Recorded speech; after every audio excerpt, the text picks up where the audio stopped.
ജസദന്യ പുരുഷനിലേക്ക് വെടിവാക്കുന്ന സ്ത്രീകൾക്ക് ശിക്ഷ ജഹന്നമിൽ വലുതെന്ന ഞുറുക്കുന്നതാ മാംസങ്ങളും അംലാക്ക് ചൂടുള്ള കത്രിക കൊണ്ടുമാണെന്നോർക്ക്. ദുർറത്ത് എന്ന കിതാബിലുണ്ടിത് സോദരി, അറിവില്ല എങ്കിൽ കേട്ട് തൗബ ചെയ്തിരി. ഖബറിൽ കടക്കും നിങ്ങളെല്ലാം സ്ത്രീകളെ, അഴുകുന്നതാണ് ഈ മാംസമെല്ലാം പെങ്ങളെ. ചിന്തിച്ച് നോക്ക് സഹോദരി, ഹക്കല്ലയോ ദൈനംദിനം നടക്കുന്നതതിലേക്കല്ലയോ. ബെഡൊന്നുമില്ല വിരിച്ചതും മണ്ണല്ലയോ, മേക്കപ്പിനും ആളില്ലതോർക്കുന്നില്ലയോ. പുഷ്പം അണിഞ്ഞതിലൊക്കെയും നിറഞ്ഞില്ലയോ, ചിതലും പുഴുക്കളും വന്നതിൽ മേഞ്ഞില്ലയോ.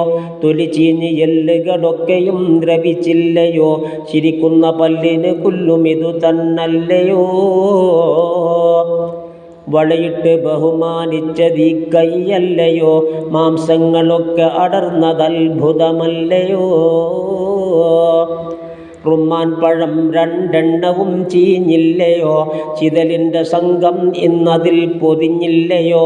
കാഴ്ചയ്ക്ക് സ്റ്റേജിൽ കാട്ടിയത് കവിളല്ലയോ, അത് ചീഞ്ഞ് നാറേണ്ടുന്നതായി വരുന്നില്ലയോ. കല്യാണവും കഴിഞ്ഞന്ന് പോയവളല്ലയോ, പിന്നീട് വന്നത് നോക്ക് മയ്യിത്തല്ലയോ. ഇതുപോലെ നിരവധി യുവതികൾ മരിച്ചില്ലയോ, ഓർത്തിട്ട് എന്താ കൽബ് ഞെട്ടുന്നില്ലയോ. ഈ ചിന്തയിൽ ബി ഫാത്തിമ കരഞ്ഞില്ലയോ, അവരെന്ന് മധുവിധു തന്നെയും മറന്നില്ലയോ. അവർക്കുള്ള പുതുമാരൻ അലിയവരല്ലയോ, അവരിരുവരന്ന് സുജൂദിലായി കഴിഞ്ഞില്ലയോ. ഇവരന്യ പുരുഷനിൽ നിന്നൊഴിഞ്ഞവരല്ലയോ, നേതൃത്വവും സ്വർഗത്തിലന്നവർക്കല്ലയോ. ജിസ്മാനിയായ നഫാസത്താണ് സീനത്ത്, അതിലാ ജനങ്ങൾക്കുള്ള മുഴുവൻ റഗ്ബത്ത്.